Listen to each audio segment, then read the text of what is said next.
Stories are the most powerful thing on earth. They are literally life and death. Wars are waged based on the story of who is the hero and who is the villain. You are the result of a story your parents told each other, the one-night stand, the soulmate, and friends who became so much more. Life and death. So wouldn't you like to understand them better, these stories? How Story Works, an elegant guide to the craft of storytelling by Lani and Rich, demystifies stories and helps you understand why you love what you love, why you hate what you hate, and why prologues are almost always a bad idea. How Story Works by Lani and Rich. Available on Amazon in ebook, audiobook, and paperback form. Get your copy today.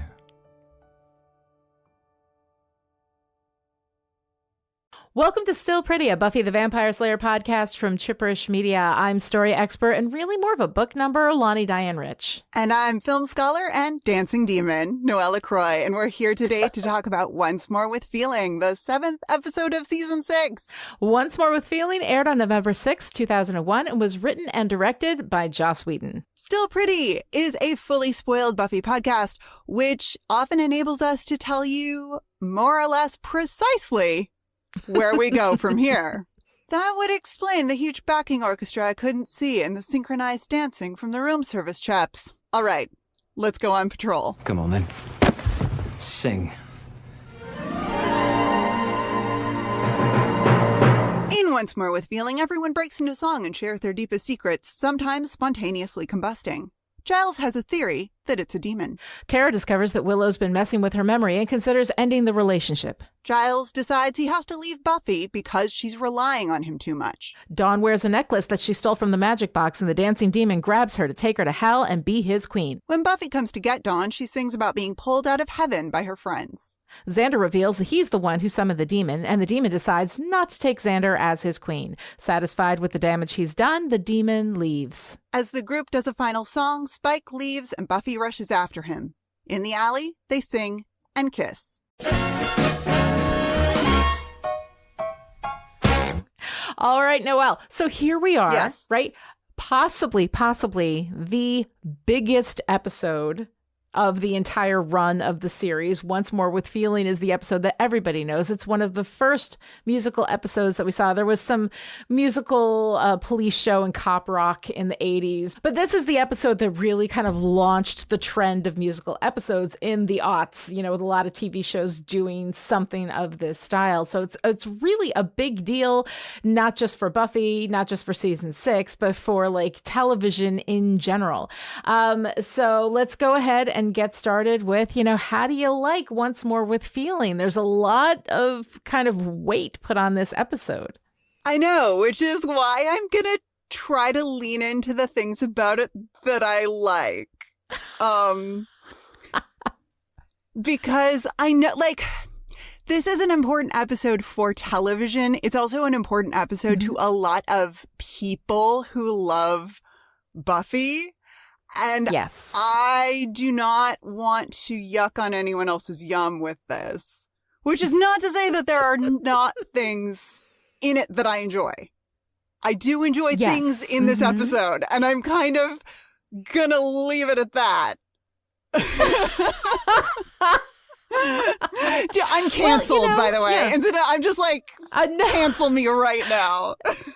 You know what? Honestly, I think even people who love this episode are probably happy to hear like a differing opinion for once. Because when you talk about Once More with Feeling, pretty much the universal response is, oh my God, I love that episode. That episode is so great. And there's a lot. I mean, the thing is, one thing that Joss Whedon is really, really good with is like the concept episode, right? We've got the episode with no dialogue in Hush. We've got the work that he did bringing mundanity and everyday experience into this, you know, fantastical world with the body. And here we've got a musical episode where everybody bursts into song. And it's not just that we're having a musical episode, but we're actually anchoring that within the text, that everybody is actually singing and dancing. It's not like musicals, because in musicals, like how musicals work is that the music is actually a deep POV TV experience. In the story, no one acknowledges that they're singing and dancing, and that's weird in everyday life. No one looks directly at the musical numbers. They just are there for expression so that our Disney princess can have an I want song, right? So the numbers are a representation of how the characters are feeling. And it's another example in fiction about how we show how things feel rather than they actually literally are necessarily, except for in, cinema verite or something like that. So here we're actually bringing the singing and dancing into the world as a concept. Everyone is aware of it, which makes it really fun. And it builds the sudden appearance of songs and dancing into the established reality of the world, which I actually quite liked. Oh, it's something that I love about this, the way this episode fits into the larger world of the show. Because, I mean, there are stunt episodes on many TV shows. And something that is really fun about working in a reasonably self-aware corner of the fantasy genre, the way that Buffy is that the show can do a quote-unquote stunt episode without it being too stunty. Yeah. Like, if you can make the stunt make sense in the world of the show, so you have a dancing demon, or you have literal fairy tale creatures who steal voices, or you have a borked magic spell that makes everyone lose their memories. Like, the overall effect feels much more successful to me, as opposed to suddenly we're all just singing. Like this is the musical episode of whatever, which was a thing that did kind of happen. Or I don't even know. There was a movement in TV for a while where we did stunt episodes, and sometimes it was explained, and most of the time it was not. But with Buffy, because the out of the ordinary style or structure or whatever still fits into the bigger picture of the world. It's just, I don't know. It's so much more satisfying, I think, in that regard. And in this case, the fact that these are in-world musical numbers gives us some of the best comedy moments in the episode, by which I mostly mean Anya. Oh, Anya. Like, I mean, we'll talk more about it in depth, but Xander and Anya's number is the only one that's played almost entirely to the audience, which Anya calls out in the following scene, which I just adore. Yep. Like, there was a wall missing from our apartment. Like, there were only 3 walls and not a 4th wall. And then, clearly our number is a retro pastiche. It's never going to be a breakaway pop hit. She's thinking in business because she's Anya, which is lovely. And then in that same sequence, we get Giles talking about examining the immolation victims while the police were taking witness arias. So having the music be this supernatural element of Sunnydale is a fantastic, it's a fantastic twist on the we're doing a stunt episode idea. Yeah. It's interesting because within a fantasy, area, like the walls of fantasy are so elastic. You can build almost anything into a fantasy story without breaking the world, because the world can accommodate so much weirdness, so much it exists outside of reality already, so you don't have to live by those rules, but it makes it so much fun to bring that in and have it be part of the story. I'm not sure what they did. I keep thinking about the musical episode of like Scrubs, which is a comedy, and a comedy show, will have has elastic walls as well, especially something that is somewhat absurd comedy, which is what you get with something like Scrubs. But if you try to put a musical episode into like House, that would be kind of a stretch, and it would be really interesting to try to figure out a way to get us that deep into someone's POV that we are actually hearing a musical, rendition, expression of how they're feeling and what they're thinking, which I think is really, really fun. But what's interesting about this episode too is that there isn't like a whole lot of story happening here. There are events happening. But the story itself is not that involved. We have a few things that are moving forward, storylines that exist outside of this, complication with Sweet, our singing demon, our dancing demon. And so we've got but we're not really doing a whole lot with that. We're really moving the big, longer stories. We're carrying them a little bit further here. We've got basically just a couple of things happening. Tara realizing that Willow's been messing with her mind. She decides to break up with Willow. Giles decides that he's holding Buffy back and has to leave. We will talk about that in detail later.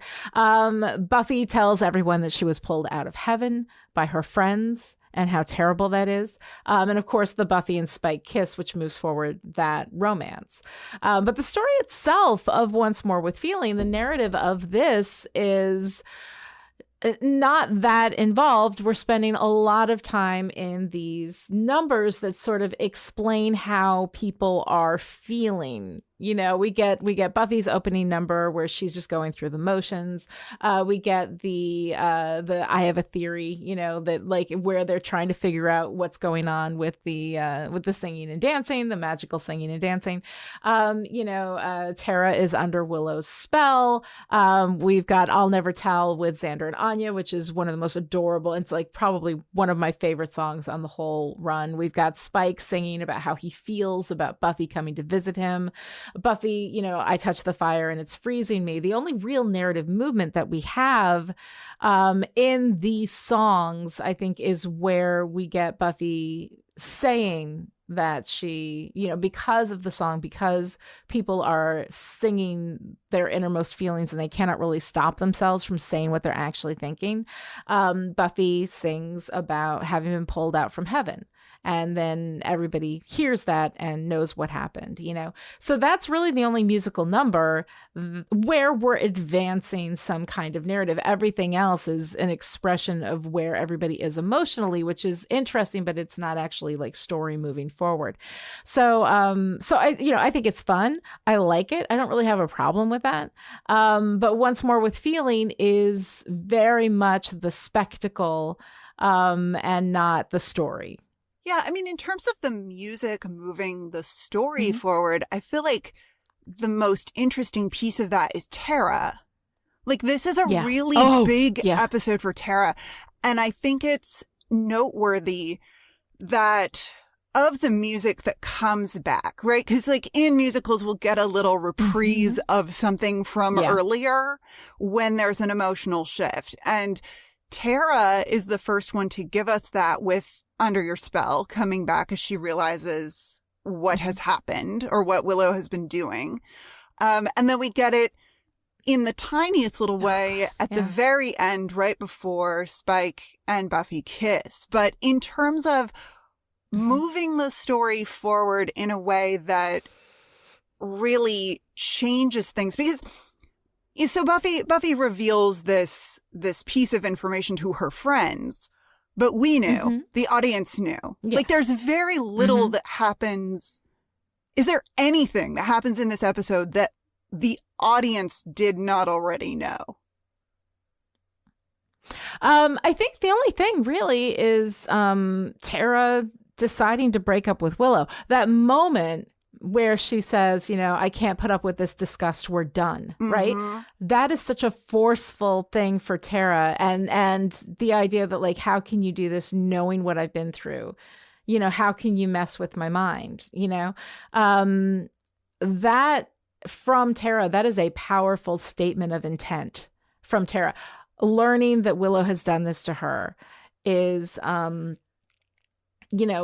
so devastating. And then, of course, here she is after Willow has violated her mind, which is horrible, And then when Willow discovers that she took Buffy out of heaven and she's just crying, everybody else is singing the song at the end and Willow isn't until right towards the end of that song. She's just standing there crying and Tara is comforting her.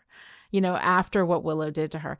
I think this is actually so much stuff is happening in this episode. We don't notice that Tara's movement in this episode is tremendous.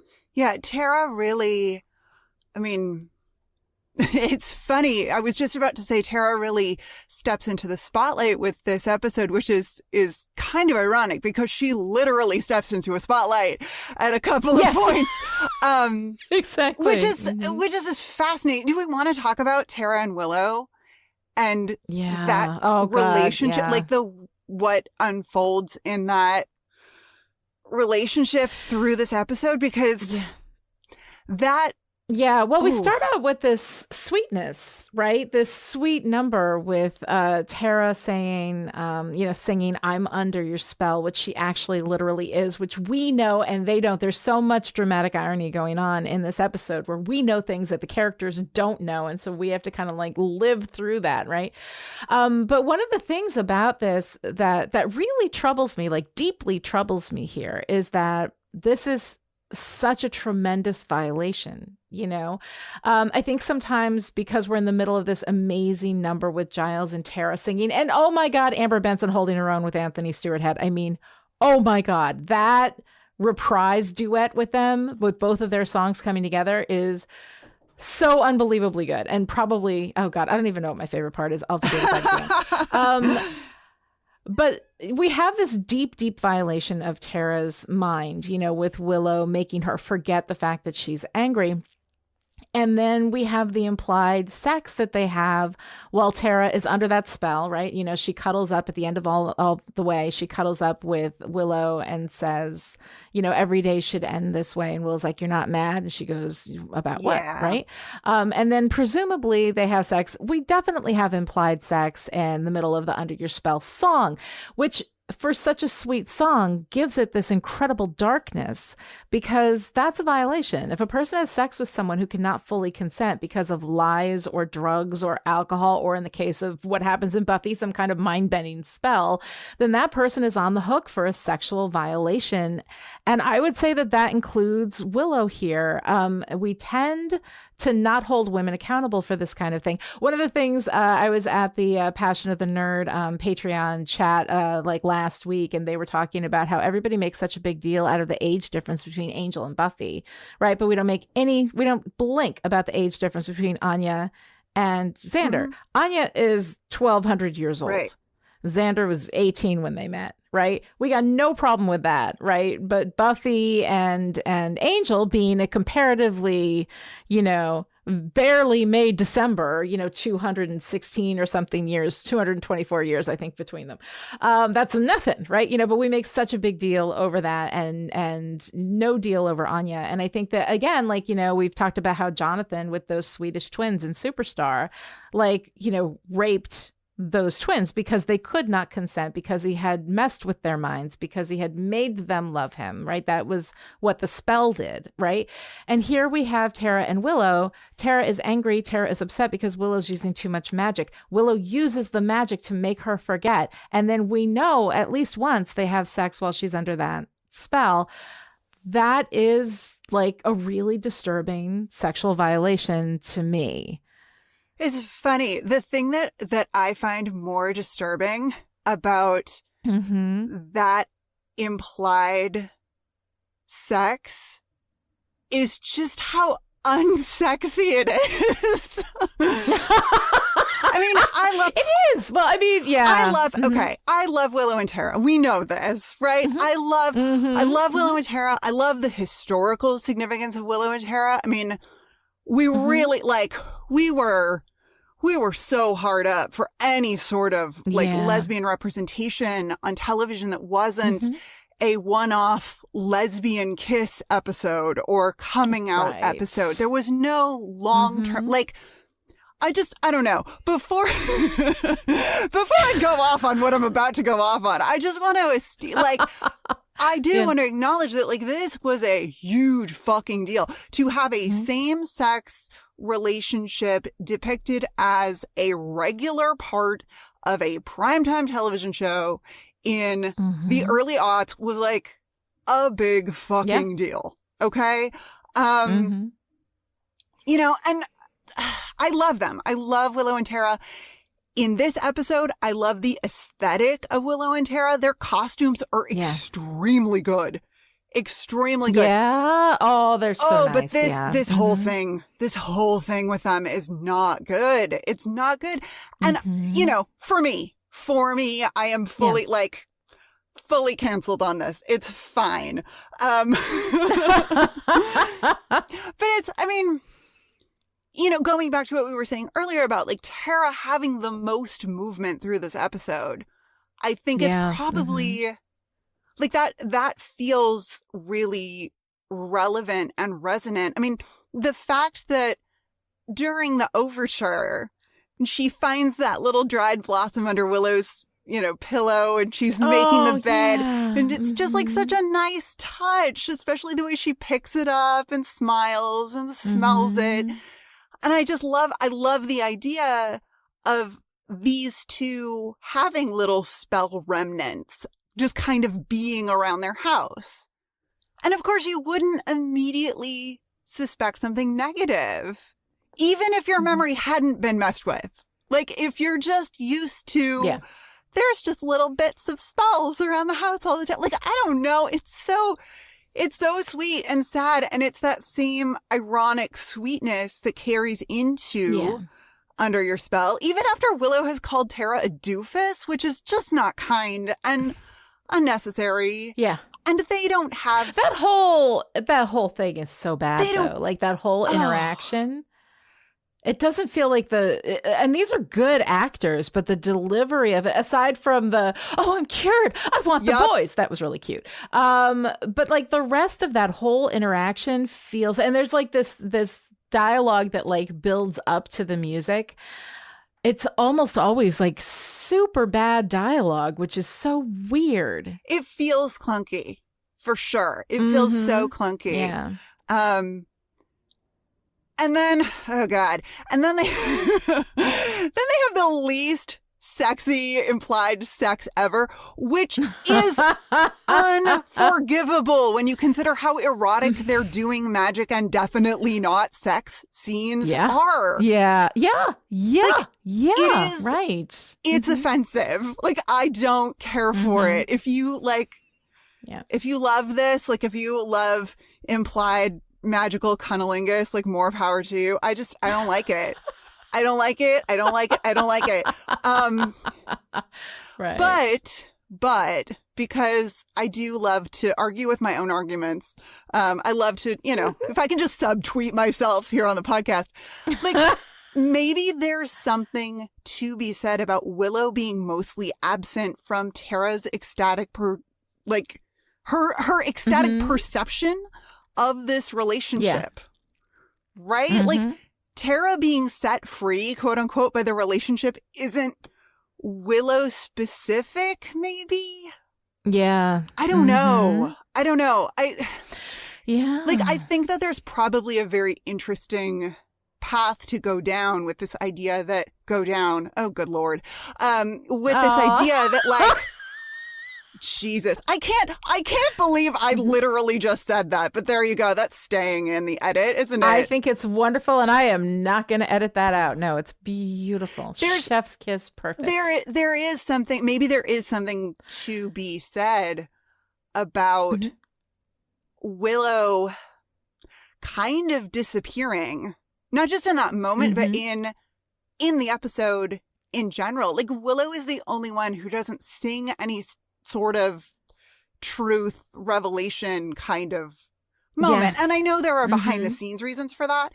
But isn't it interesting that it's like Willow and Tara, Willow and Tara, Willow and Tara, Willow and Tara, and then you get to this like really breakout performance for Amber Benson that is ostensibly about the Willow-Tara relationship, but it's really about Tara in the relationship.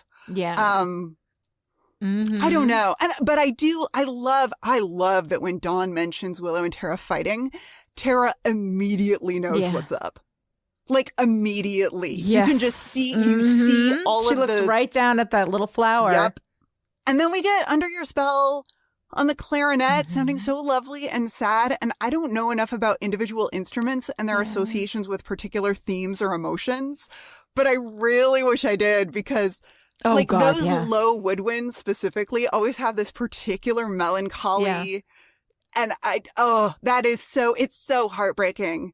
You see the knowledge just snap into place. She looks down at that little flower that she's pinned to her sweater. Oh, God. It's killer. Oh, it's God, killer. Yeah. And then, of course, you know, fucking with Tara's mind is really dreadful. Not only because of Glory, which is something that Tara will bring up in Tabula Rasa, but also because of Tara's family of origin and the lies they raised her on. It seems especially cruel. I don't know.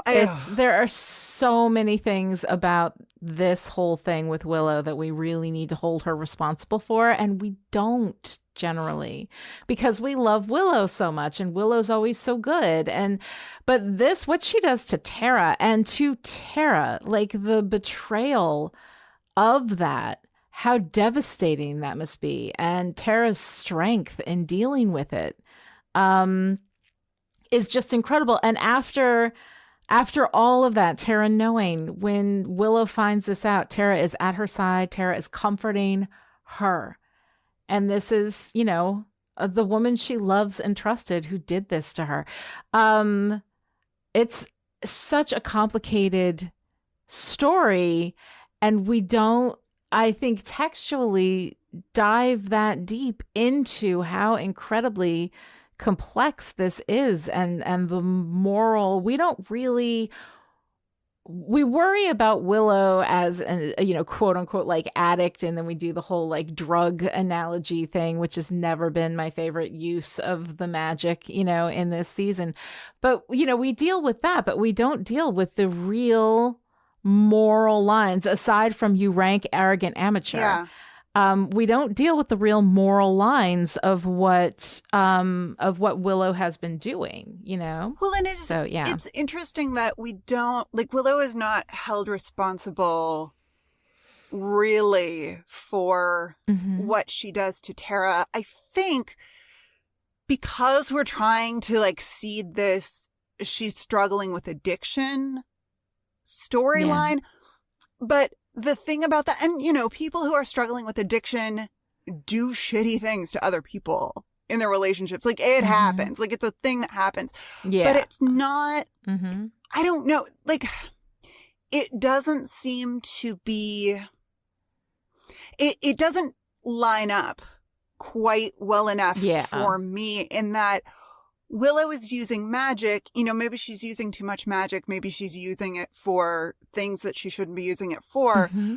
But she never really seems to be, it doesn't seem to be affecting her as much as it's affecting the people around her. And I don't know, maybe that's a really clever view of living with someone who is, you know, struggling with dependence on, you know, a behavior or substance. I'm not sure, but it doesn't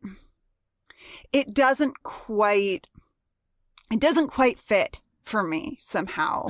You know, and obviously we'll talk about that more as we talk about how Willow's quote unquote addiction is portrayed and handled, but I'm not sure it's ever acknowledged just how cruel and mean Willow is to Tara.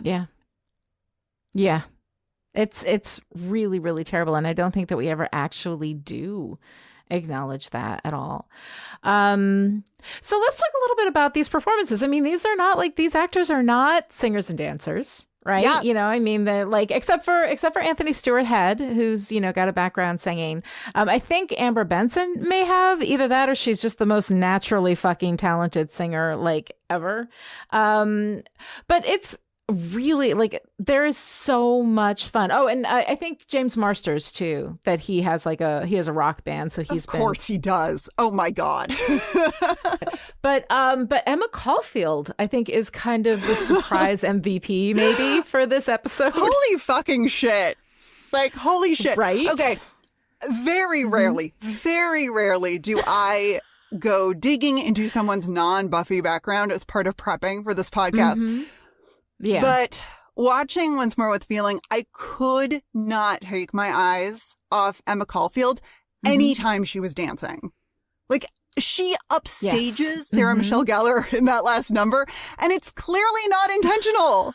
She's not pulling focus in any way. She's not trying. She's not pulling focus in any way, but my eye goes right to her. It's ridiculous. She is so damned good. So I put on my Google goggles and I went down some internet rabbit holes and I couldn't find anything. I was like, where, like, show me. I want the dance training receipts. I want something. And I was furious. I had nothing. I could find nothing. I mean, I'm hoping that what I'm identifying is maybe, you know, your standard, like, conservatory training where you get a little bit of singing and a little bit of dance. And so, I don't know. Right. But I mean, she's ridiculously good. That moment in I'll Never Tell when she sings I Take the Fifth and then puts her hands behind her back in this, like, perfectly choreographed way with impeccable posture and energy coming out of her fingertips. That is a professional dancer, you guys. Like, I do not accept anything else. So if you know anything, and specifically if you know of any other film or video evidence of Emma Caulfield being a fucking phenomenal dancer, you can at me on Twitter. Because I'm on Twitter again-ish. Whatever. You're back on Twitter. Yes, we will give you the Twitter. It's at Noelle Allowed. Oh my God. Yes. But, like, her look at me, I'm dancing crazy moment is one of the best things in the entire episode. Oh my God. God damn. And that costume as well. I know this isn't what are you wearing, but I'm doing it now. Okay. Anya's negligee is perfect. It is perfection. It fits her impeccably. And without sounding like too much of a creeper, it does the thing that a good dance costume should do, which is highlight and enhance the dancer's physique. Like, everything that is beautiful about her, that costume just, like, highlights in the best way. It fits her like a glove. The color is gorgeous, and it's shorts. It's fucking shorts, you guys, with little sheer panels on the side that match the sheer fabric on the top. And even though I know the bottom half of the garment is shorts, every time we get to that full body shot and she starts to do her little kicks, I'm delighted all over again. Like, oh my God, it's not a slip, it's shorts. And the shoes with the little fucking poofs on it. Are you kidding me? It's so good. So good. Yeah. I would need to sit down, but I'm already sitting. Oh my God. Like, it's so good. I know. Okay, Emma Caulfield is her talent is insane. And also, like, I'm not a singer, so I don't know good from bad singing, but I think she kind of fucking killed I'll Never Tell. She's amazing. And that on top of her comic timing is amazing. On top of once we get outside of this comedy mule thing they do while she and Xander are together, which will be coming up in Hell's Bells. Everything post Hell's Bells is, I mean, she has a lot of funny stuff still throughout the rest of the run, but she's not only doing that, they have her doing these deeply emotional, deeply felt things, which she also fucking rocks. And what I don't understand is why Emma Caulfield hasn't led like a million series since then. I mean, maybe she's decided she wanted to take it a little easy, and God knows she has earned it, but the talent that this woman has is astounding to me. What she can do, her amazing I mean, you're talking about her, like her impeccable, like, professional dance, right? Her impeccable comic timing, her ability to land a joke, the way that she does everything. She's, every time I see her challenged, like in something like this, she just takes us to the next level. I don't know that there's anything like performative that this woman cannot do. She's unbelievable. And why we didn't do more with her, I don't know. I kind of want to write a book about a vengeance demon, file off the serial numbers, and just go and just have Emma Caulfield be the placeholder in my head, rename the character, but have it be the character, and just do something with it because, oh my God, unbelievable. Why this woman is not a huge star, I do not know. Like, it has to be her choice. It has to be her choice. I hope it is. And I don't begrudge her that. I don't begrudge her that at all. but she is one of the most talented actors I have ever seen in my entire life. I think she's unbelievable. I really enjoyed, I'm sorry. I really enjoyed Spike, of course. Well, I loved Spike's number. No, sorry. Rest in peace. Like, yeah. Well, you know me and my Spike stuff. I mean, I love Spike. I can't help it. I love Spike. well, yeah. And this is like really good Spike. Like something, I don't know. This is not in my notes, but Spike fits into this wacky fantasy scenario probably better than anybody else. I know. I love him where he's like, I'm glad to say I'm immune. Oh and my he's God. trying to get rid of her. And he's like, I died. And it's this whole thing. And like the look on his face as he's singing. And he's like, The face damn acting. it's, oh my God, the face oh acting my is ridiculous. God. Yes. But I love, So good. but what's so good about that, what's so good about the I remain immune, happy to say, is that Spike has it figured out immediately, right? Like Spike knows that in Sunnydale, you don't want to break into song. He knows what's up. And then as soon as she said, what else would I want to pump you for?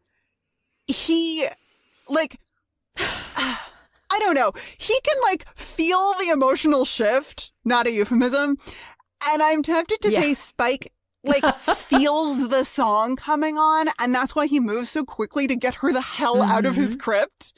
Yep. Because he's fucking furious, low-key furious when he starts to sing, and it's so good. It's so funny. And I mean, this is a big fucking deal, right? Because Spike and Buffy finally kiss. Yay!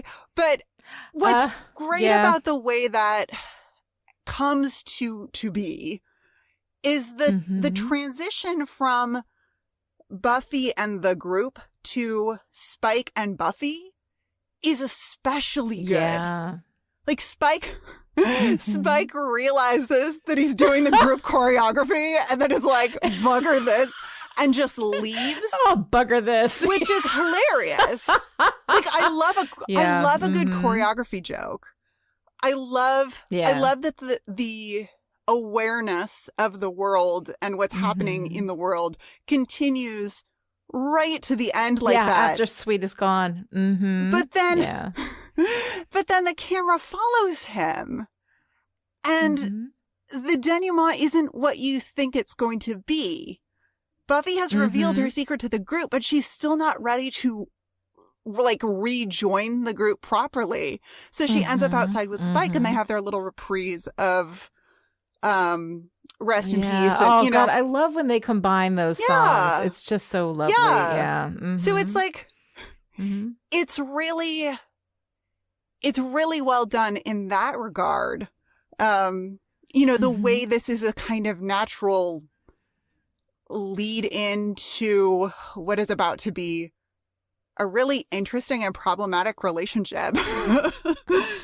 I mean, there's a lot of complicated things to talk about with Spike as we move forward through season 6. But yeah, like his, I love this whole thing where he's like, go away. What, you're leaving? Like it's, he's just, we have that a couple of times in his song.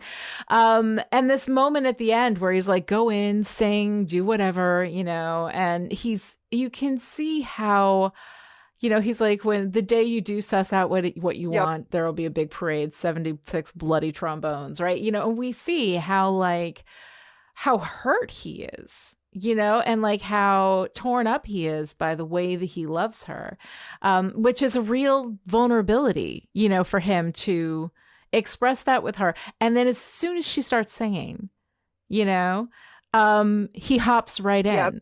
Like, it's interesting too that she starts singing.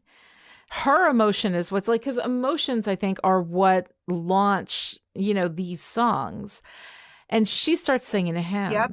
She makes the move on him, and then the two of them end up kissing. And it's, It's really just a lovely end. And of course we have that the curtains close on a kiss. God knows we can tell the end is near. And then we go out, the two of them kiss, and the curtain closes over them, you know?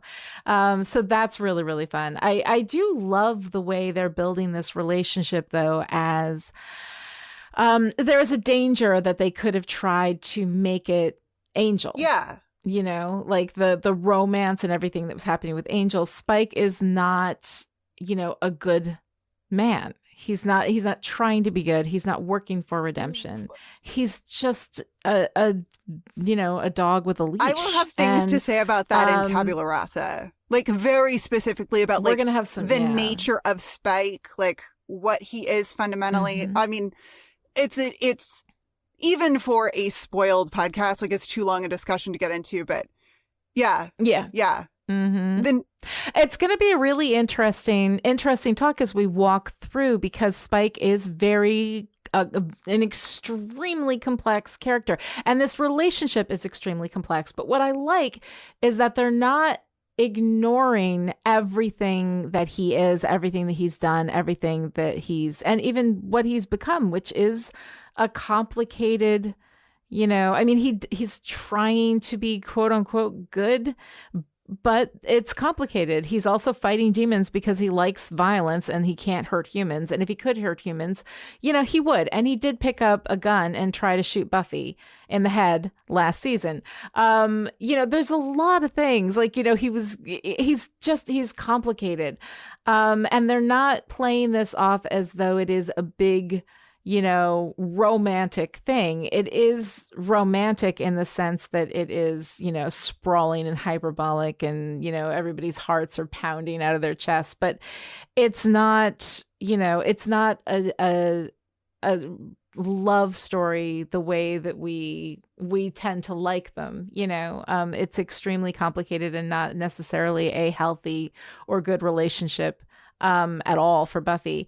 And I like that they're recognizing that in this pairing. That's part of what I like about the pairing. Yeah. That they acknowledge everything that this is. Well, and everything that it isn't. Yeah. It's interesting you brought up that, you know, she's the one who starts to sing to him, like after he's bailed on the group, like he wants to, he kind of sort of wants to be good and wants to be part of the group, but also like, fuck y'all, I'm not going to do your, you know, serenade-esque choreography with you.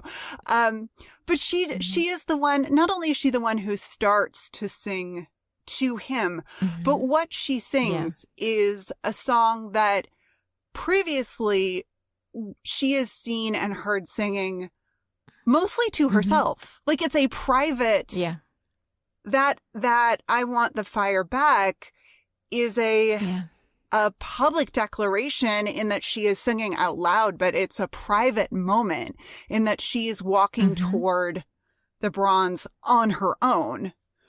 So what she sings to him is a reprise of this private moment. So she is, it's an interesting like opening in her ability to be vulnerable. Like it's doing that thing that musicals are great at doing, right? Which is showing you the vulnerability of this person and where we put this song and what song it is and who's singing it to whom. Like it's just it's a nice detail that what comes up, that is what comes up for her to him in this moment when like, it's not that he's like this perfect partner for her, but we have established that she's able to be vulnerable with him in a way that she is not. And they do. Right. There is something in this relationship. Like it's not healthy. And she says, this isn't real, but I just want to feel. Yeah. Right. You know, so I mean, she is saying right there, like, you know, I don't have, you know, these feelings. I just want to feel something. Well, and he makes her feel something. Well, yeah. And I mean, like, it's very sad and relatable in a way. Like if you have trouble feeling anything because you live with that much despair, I mean, you know, maybe your friends didn't rip you out of heaven, but like maybe you have like despair, right? Yeah. Like lust. Post-trauma is very much that experience, you know? Lust is a pretty good gateway drug to maybe feeling some other things. Like if you haven't felt anything, like if you don't have access to like the full emotional range, like getting really like horny with someone can't be, I mean, safely, kids, safely, you know, safely and consensually, but like that can be, we pathologize sexuality and its relationship to trauma a lot. You know, and arguably probably more so for people of marginalized genders, but like that can be a really valuable practice, like having some sort of somatic healing experience through engaging with, you know, lust and passion in that way. I mean, it's great. Like, is the Spike Buffy relationship healthy? Probably not. Like, is sex as a form of moving through trauma, like, potentially good and wholesome? Absolutely. Absolutely. No, absolutely. And the thing with the Spike and Buffy relationship is that there are ways in which it is incredibly strong and incredibly valuable. The fact that they don't lie to each other, I think, is really, really valuable. And I think that's part of what they understand each other in a lot of ways. You know, but Spike and Buffy, as far as when they are in this relationship, they hurt each other, and that is not good, you know? So it's complicated in a lot of ways. It's good in a lot of ways. It's troubling in a lot of ways. There's a lot of stuff that we've got to deal with. But overall, you know, there is absolutely a value, I think, in turning toward a consensual sex relationship where you know that the other person knows the score. Everybody's up front on the same page, you know. That can be an incredibly healing, you know, experience to have post-trauma. So, you know, in a lot of ways, I root for this relationship in a lot of ways, you know, and in a lot of ways, I also understand how much of a problem it is, because it's Buffy is admitting right here, she's using him. She knows that he has whatever these feelings are, whether or not they're quote unquote love, I think is for the, you know, for Spike to decide if that's how he experiences love, then for him, that's what it is, you know? But it's not the kind of thing that she would engage with, and knowing that he, you know, loves her for a hidden value. There's this line from a Jennifer Cruzy novel that she wrote, which is, he loves you all he can, but he cannot love you very well. And it's always resonated with me. I love that line. I think it was from Wild Ride, which is a great book. You guys should go out and get it. But I've always loved that line, because I think that kind of expresses what happens with people like this, you know, like a Spike, you know, who's got missing a soul or whatever. Whatever the criteria are. Yeah. Whatever the criteria are, whatever the actual real world equivalent of a vampire without a soul is, those people are out there, and that they love, you know, we love quite well but not wisely, I think is what Drusilla said, you know, and I think that there is a love experience that is real for them, but because of whatever it is within them that may be broken, or whatever, you know, soul may be missing or whatever, that there's something that they cannot give, there's something that they cannot do, and that those relationships gotten close enough are almost always going to end up being destructive on some level. But the fact that this creates a situation where Buffy is doing some of the destruction, where she is actively participating in some of the unhealthiness in this relationship, I think is what makes it really bad for her. Until we get to the point later in the season where she breaks down with Tara, which is going to be a very interesting conversation. Yeah, that's going to be a fun one. Yeah, but there's a lot of fun stuff a lot of fun discussion to be had regarding Spike and Buffy and how incredibly complex it is, and I love it. One of the things in Once More with Feeling, I feel like there is a post the gift Giles, right? That I tend to find trouble with. This is one of the things here. He's come back. Buffy is okay. We've talked a lot about Buffy's age. Buffy being, she was 15 when she was called. She was 16 and she's a Slayer. She's coded as an adult. She's coded much older as far as the story goes. Textually, she is a kid, but also she's not. Because when you look at Buffy, like I have a 21-year-old kid in my house right now, and I look at Buffy, who's 21, or maybe not even. She might even be 20 at this point, right? At this point, and maybe 21. I can't remember, but in that arena, right? And that's a kid. Like it's technically an adult, but it's a kid, And so here is Giles. Buffy's mother has died. There is a teenage girl that needs to be raised. He's there helping her, and she leans on him. This is what I hate. I hate everything about the way that Buffy is treated. She comes back from the dead unwillingly, ripped from heaven. Granted, they didn't know it at the time, but still. Here are all your bills that have run up in the time that you were gone. Please fix this. Then what are you going to do with your life? Then like all of this stuff that just lands on her. And then she leans on Giles a little bit. And he's like, I'm standing in your way. You can't grow if I'm here. I have to leave. And I mean, granted, I love the song Stay. I love that like reprise where he's just, where he's singing with Tara and there's that kind of, but none of this makes any sense to me. Giles leaving her now makes no sense to me. And I just kind of wish that they had some kind of other option for Giles leaving. And he does this. Like we've seen this in him before. In The Freshman, which is the first episode of season 4, he leaves Buffy to her own devices, deciding she needs to learn how to do things on her own. And then, of course, at the end of the episode, rushes to her side, deciding that he was wrong, which, by the way, he was, So here we are again with this same shtick, except that Buffy just came back from the dead. We have all these things. Telling her that she must go alone to save Dawn also is such unbelievable bullshit, because him saying you need to be able to handle these things is one thing, but Dawn has been abducted, is a 15-year-old girl abducted by demons. Yeah. We don't just say, hey, Buffy, you handle it on your own. That is crazy. He's not empowering Buffy. He's abandoning her. And, we're going to see a little bit more of this kind of shit from Giles through to the end of the series. So, buckle up, kids. Yeah.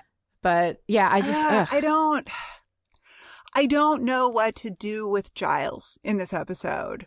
Other than like appreciate Anthony Stewart Head's lovely singing voice. Like I just don't, because he's amazing, and Anthony Stewart Head is nailing this. And he sells this as much as he can. And he's always good for those little acting moments that I so love to zero in on. Like when Buffy asks, last night, did anybody just burst into song? The way he stops chewing.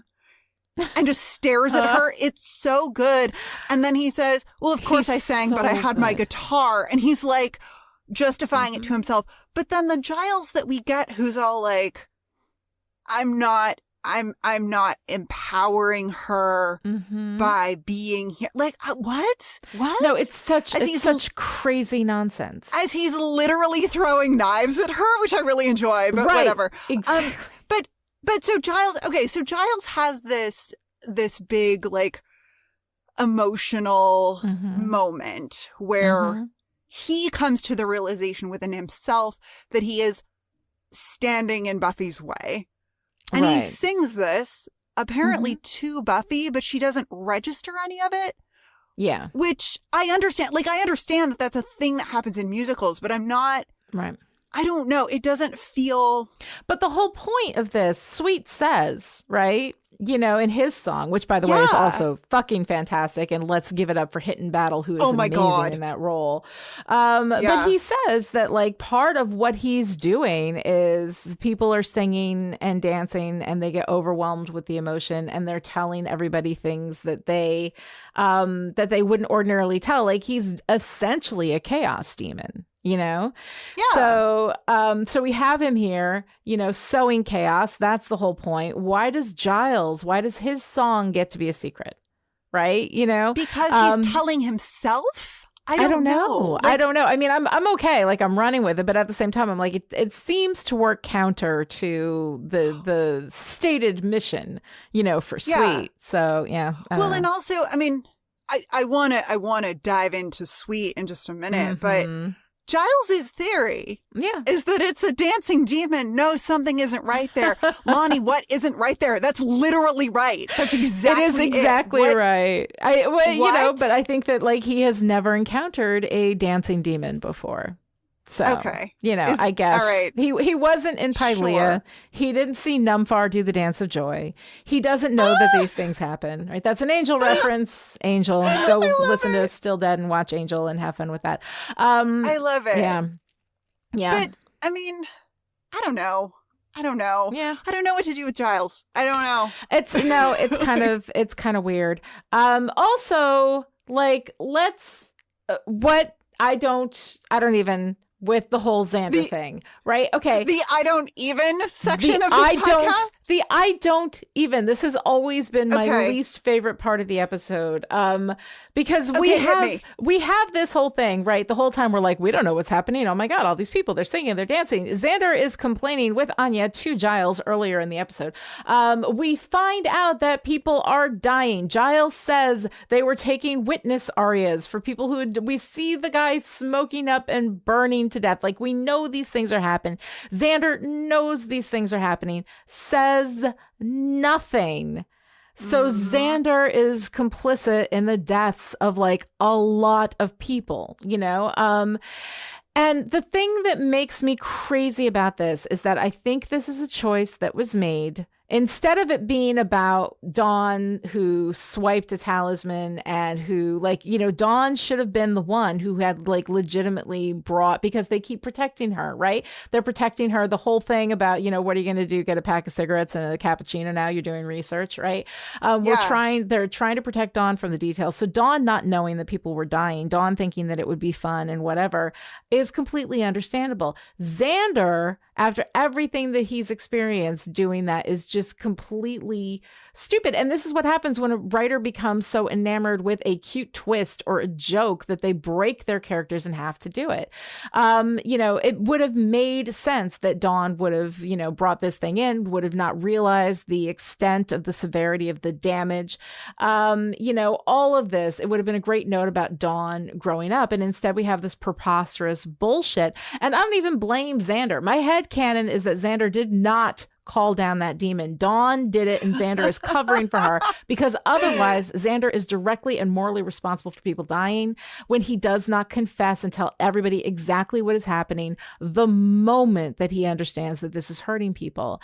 And we also have, like, no guilt over it. I mean, are you kidding? Like, this doesn't back up on Xander ever. He never mentions again that he had a hand in the deaths of a number of people ever. If you made a choice that accidentally killed a bunch of people, even if it wasn't your intent and you had no idea it would end up that way, which, by the way, when you're summoning a demon, I think you have some idea that there's a risk factor involved, right? Would you ever get over that? Would that ever leave you? I mean, we never hear about this again from Xander. No one holds him responsible for this. And we completely assassinate Xander's character. I think the reason why we do this is so we can have a homophobic joke. Right? When Sweet says, no, that's all right. I don't want you to be my queen because you're a man. We'll just let it slide this once. I find that so hair on fire, just infuriating. And honestly, that moment almost ruins this episode for me every single time. Which one? The moment where Sweet is like, we'll waive that clause this time? Yeah, the fact that we're willing to assassinate Xander's character entirely so we can have a mediocre and actually really super homophobic joke. It's a weird, I mean, I have some ideas about that and Sweet, but with regard to Xander, I don't know. I don't know. I have really I feel really weird about Mm-hmm. anyone in this core group summoning this demon. Right. But Xander makes the most sense to me. Although I love your headcanon. I love the idea that maybe Dawn summoned the demon. Well, Dawn has the talisman. My headcanon is Xander covers for her. Because otherwise he's gotten people killed and he has no problem with it. I like that headcanon. I still think I still believe Xander when he says that he summoned the demon. Because Xander is really going through it with his relationship fears and wanting some sort of confirmation of a happy ending for himself and Anya makes a lot of sense to me. And we know that Xander is not beyond fooling around with magic to change the world, to have some fun, right? When he's done it in the past or when he's suggested doing it, it's always been in the spirit of like, let's do something that's going to be fun. And then, but has he since Bewitched, Bothered, and Bewildered? I mean, didn't he learn his lesson about magic in that one? I don't remember him. You know, you would really think that he would have. Like, you really think he would have. So either Xander is just like, it once or twice, like with Willow, when Willow starts, you know, messing with magic. Yeah. I mean, it is interesting. Like, I guess I like the conceit of Xander summoning a musical demon for this like relationship enhancing purpose, because singing and dancing together actually is good for our relationships. Like there's a lot of, you know, there's a lot of research about, you know, boosting oxytocin in the brain by singing and dancing. And then if you sing and dance with other people, like you get a bigger boost. Which is why I kind of enjoy Xander being surly about Willow and Tara's get-a-roominess. Because Anya mentioned a fight the night before turning into singing. And if he's the one who cast this spell to ensure that he and Anya were okay, but then it's Willow and Tara who seem to be benefiting from the romantic element of singing together. Like that just really tracks for me in terms of Xander's character. You know, like, so I understand. I don't, it's such a thinly veiled story excuse to do this episode, like to do this thing that you clearly wanted to do, Joss Whedon. Like you are on record as saying you wanted to do, and then to kind of, you know, shoehorn it in. I don't know. Like, I like the idea of Xander trying to use magic to add some levity to what he's going through, and then having that backfire because suddenly you're mystically revealing secrets you had no intention of revealing anytime soon. But it is fucking weird that like there's actual fiery death that happens and it never comes up again. Like that is very weird. Well, yeah. And here's the thing, like I am with you on all of your points. And I think that had this been executed with that in mind, where we're actually dealing with Xander, but we're not, like the way that they execute, I think that I'm with you on it's not a bad idea, you know, but you have to have the consequence follow through, and we don't, which makes me think that they just decided to do that because they thought it was funny. You know? Oh, God. Yeah. And like, speaking of funny, this is only tangentially related because we're talking about Xander, but the whole Respect the Cruller and Teen the Donut is exactly the Magnolia reference that Xander and I'm guessing Joss Whedon would make and find hilarious. And then Anya's reply, that's still funny, sweetie. Like, I mean, it's probably the only reply there is for that. But that exchange feels directly plucked from life in a way that makes me both appreciate it and not like it at all, if that makes sense. Yeah. But of course, you know, Magnolia, perhaps notably, is a film where all the characters sing at one point. Though it's not a musical. Yeah.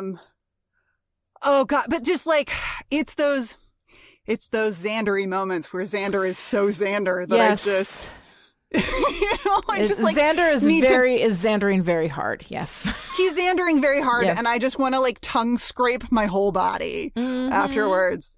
yeah, it's yeah. Xander's complicated. Xander's definitely really complicated. But one of the biggest and moments. yet I still have sympathy for him. What is wrong with me? Anyway, moving on.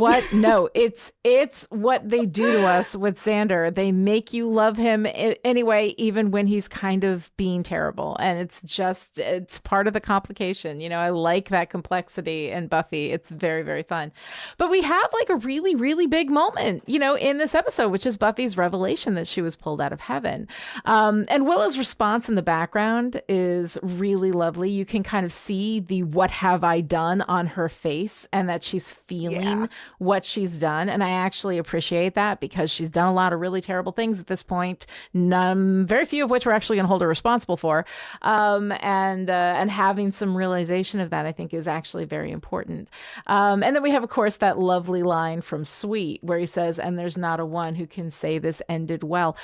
What I love about that is that there are lots of ways to do, if you're interested in doing damage, there are lots of ways to do damage that do not involve blood and guts and murder and attack and physical, trauma.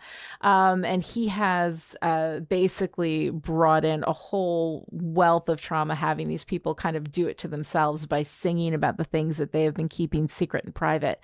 And so I think that that's a really kind of a nice turn on a demon that we don't see a lot in Buffy. It's usually physical assault and that kind of thing that we get from our demons. But this is kind of fun. I also love that Spike saves her in the middle of her spontaneous combustion dance, with this "life's not a song, life isn't bliss, life is just this, it's living. And the pain that you feel, you only can heal by living, Yep. And there's something in that he understands her in a way that nobody understands her. And I think this is really where that starts. I think he's always understood her in a certain way. They've always worked really well together, way back in, Becoming, when he decides to join forces with her. They've always worked really well together, and they've always had that connection. But I like the fact that it's Spike that steps in and that he's the one who saves her from burning up. I think that's nice. Yeah, especially after his lovely little back and forth about "I'm free if that bitch dies. I better help her out." It's wonderful. It's wonderful. I think it's interesting to note that with Buffy's reveal, we get reaction shots from Giles, Willow, Xander, and Anya. And Dawn reacts to her dancing afterwards. But we only ever see Tara reacting to Willow in this scene, and not to Buffy's revelation, which I find fascinating. Yeah, I think Tara's, doing the ring, right? The ring theory of trauma support, which is like Willow's going to be about Buffy, and so Tara's going to be about Willow, Yeah. Well, and of anyone, like I know we talked about Tara going along with Willow in the Buffy resurrection effort as a supportive witch girlfriend who was maybe also being a little bit emotionally manipulated at the time. Maybe probably maybe a little. Almost certainly. But of everyone, I like, my headcanon is that Tara is not shocked by this revelation. Like, of all of the group, Tara may have already known to a certain degree. Tara may have suspected. Yeah. Tara may have suspected. I also love with Buffy's, right. I also love with Buffy's revelation that Sweet pulls it out of her. In this really interesting way. Like, he's sort of, she's come to confront him and he is just not impressed. Like, she's singing and she's telling the truth, but he, like, you can see him seeing that there's more there, and he just sort of, like, he does this beautiful little, Broadway performer hand motion where he, like, pulls her to him. And then, and she's singing, and you can kind of see, you see the emotional shift for her, and then he sort of, like, looks at her significantly, and that's when it comes out. That's when she does that, she shifts key and tempo again, and then she reveals what her experience was. I love watching him just conduct this revelation. Oh my God. No, it's beautiful. I mean, Sweet is amazing in this. Again, as we said, played by Hinton Battle, who's a Broadway star.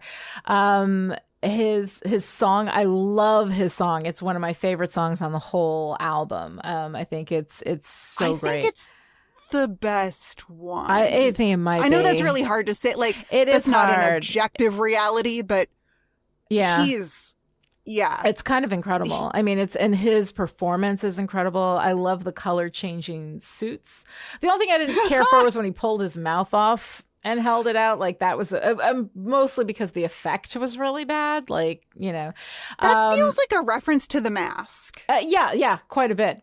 Like, especially with the zoot suit. Yeah, like we had a moment of The Mask, and I believe either the choreographer or the assistant choreographer, or possibly both of them, worked on that movie. So, oh yeah, yeah. There you go. Oh, the choreographer and the assistant choreographer. Hang on, I have their names in my notes. Okay. Adam Shankman was the choreographer, and Anne Fletcher was the assistant choreographer. And I mean, they have done everything, like together or separately, like anything that has ever had a dance sequence in it that you have probably seen. Like, they're everywhere. And I also just love the little bit of background information that I learned that they met at the 1990 Academy Awards when they were both dancing for the Under the Sea number. Oh, goodness. How lovely isn't that delightful? Like, isn't that so charming? Yeah. Anyway. I love that. Anyway. Yeah. So this demon is like the best demon, right? I mean, he's pretty great. He's so good. It's pretty great. He's so good. He feels like one of the most devilly looking demons we've seen so far, too. Yeah. His look is really something. And I mean, like, not just the zoot suit, but the whole... Oh, yeah. His whole appearance. He's very, very classic Satan. Yeah. Yes. Yeah, but like groovy Satan. Yeah, groovy. Like cool Satan. That's the thing. He's the guy that has a good time, Yeah. He does. But why? Why is he not called the boogeyman?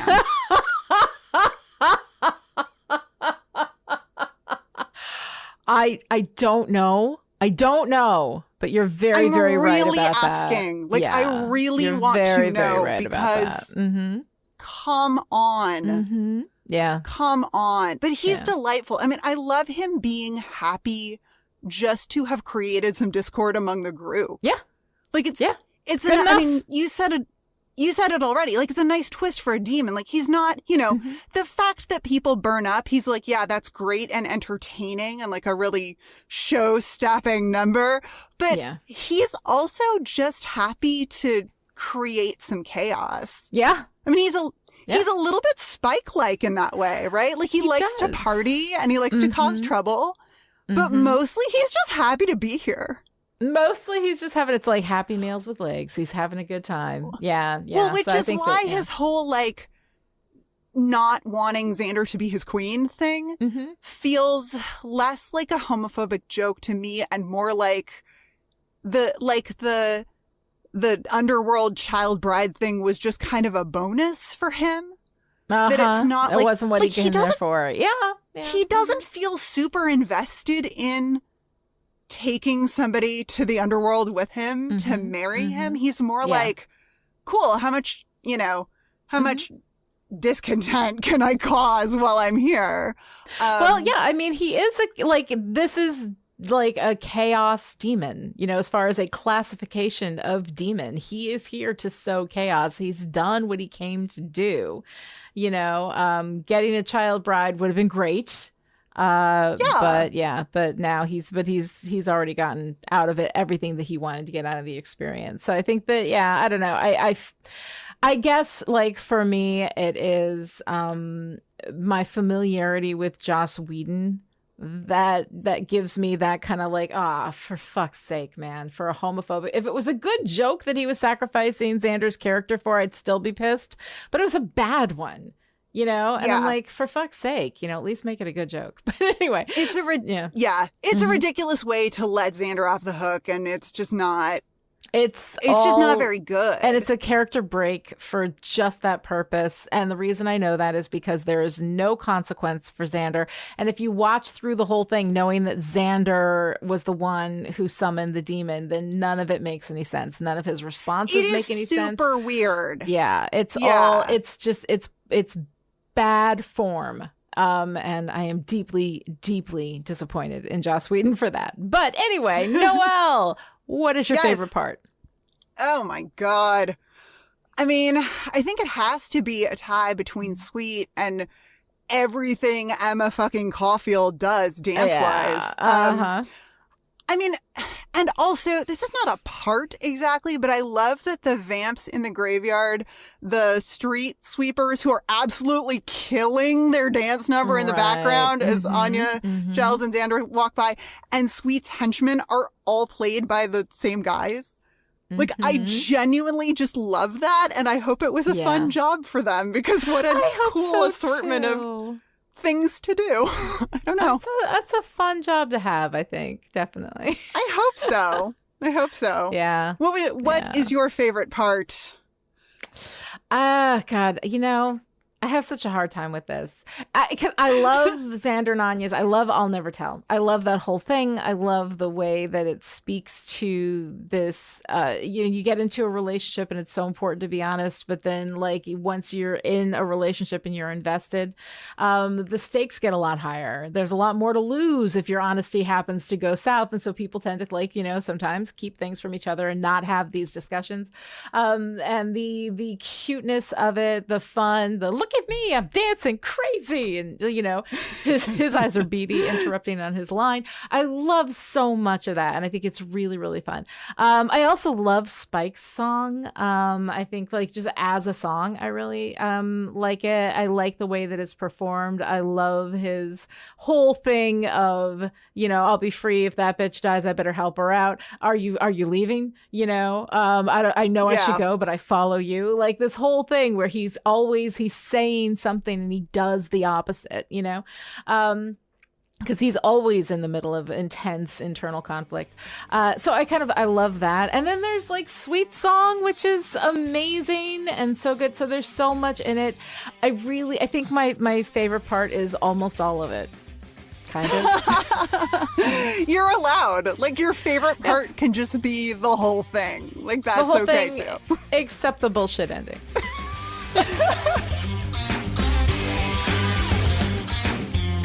If you enjoyed this conversation and would like to join in, connect with the show on Twitter, follow @Chipperish, and use the hashtag StillPretty. This episode of Still Pretty was brought to you by the Chipperish Media producers who support us on Patreon at the powered producer level. These people are the reason why Still Pretty is coming to you free and ad-free right now, so thank you to our October producers. Shelley, Kristen, Jonathan, Rose, Erica, Alice, Abigail, and Sarah. And this week's special message for our power producers: bunnies. Bunnies.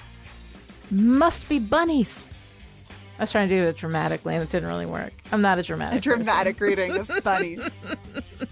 To find out how you too can support Chipperish Media, visit patreon.com/Chipperish.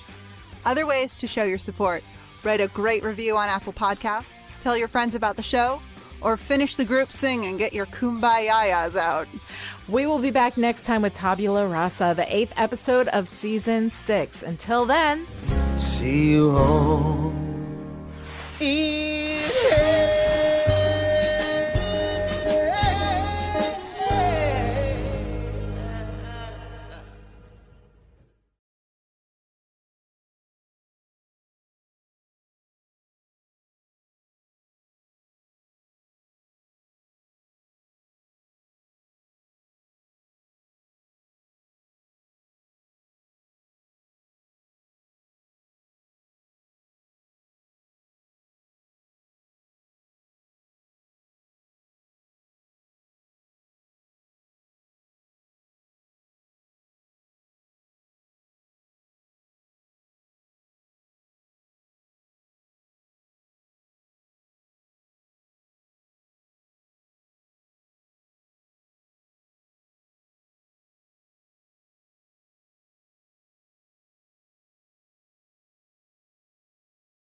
Oh, not with a girl pal bit.